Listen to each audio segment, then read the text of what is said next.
മുഹമ്മദിനെ അദ്ദേഹത്തിന്റെ അനുയായികൾ സ്നേഹിക്കുന്ന പോലെ മറ്റൊരു നേതാവിനെയും അനുയായികൾ സ്നേഹിക്കുന്നത് ഞാൻ കണ്ടിട്ടില്ല. ഖുറൈശി തലവനായിരുന്ന അബൂ സുഫിയാന്റെ വാക്കുകളാണിത്. നബി സല്ലല്ലാഹു അലൈഹി വസല്ലമയുടെ എതിർപക്ഷത്തിന് നേതൃത്വം നൽകിയിരുന്ന അവസരത്തിലാണ് അബൂ സുഫിയാൻ ഇങ്ങനെ പറയുന്നത്. സമാനതകളില്ലാത്ത ഈ പ്രവാചക സ്നേഹം പക്ഷേ വ്യക്തിപൂജയല്ല, ഇസ്ലാമിൽ അതിന് സ്ഥാനമില്ലതാണ്. പ്രവാചകനോടുള്ള സ്നേഹത്തിൽ മറ്റാരെക്കാളും മുൻപന്തിയിലായിരുന്ന അബൂബക്കർ റളിയല്ലാഹു അൻഹുവിൽ നിന്ന് തന്നെ നമുക്കിത് മനസ്സിലാക്കാം. അന്ത്യപ്രവാചകൻ ഈ ലോകത്തോട് വിട പറഞ്ഞ രംഗം. പ്രവാചക സ്നേഹം നിറഞ്ഞൊഴുകുന്ന അനുയായികളുടെ അവസ്ഥ എന്തായിരിക്കും?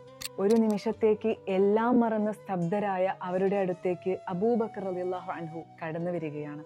ഹിജ്റയുടെ സമയത്ത് സൗർ ഗുഹയിൽ വല്ല സർപ്പവും മാളത്തിൽ നിന്ന് പ്രവാചകനെ ഉപദ്രവിച്ചാലോ എന്ന് പേടിച്ച് മാളത്തിൽ സ്വന്തം വിരലമർത്തി വെച്ച, മേലോട്ട് നോക്കുമ്പോൾ ഗുഹാമുഖത്ത് പ്രവാചകന്റെ രക്തത്തിന് ദാഹിച്ച് ആർത്തി പൂണ്ടിറങ്ങിയ ശത്രുക്കളുടെ പാദങ്ങൾ കണ്ട് അവരെങ്ങാനും താഴോട്ട് നോക്കിയാൽ പ്രവാചകന്റെ കഥ എന്താകുമെന്നോർത്ത് മനമുരുകുന്ന അബൂബക്കർ റളിയല്ലാഹു അൻഹു.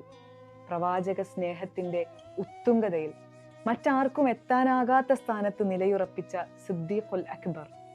അദ്ദേഹമാണ് പ്രവാചകന്റെ വിയോഗ വാർത്ത കേട്ട് വിശ്വസിക്കാനാകാതെ സ്തബ്ധരായി നിൽക്കുന്ന, പ്രവാചകനെ സ്വന്തം ജീവനേക്കാൾ സ്നേഹിക്കുന്ന അനുയായികളിലേക്ക് കടന്നു വരുന്നത്.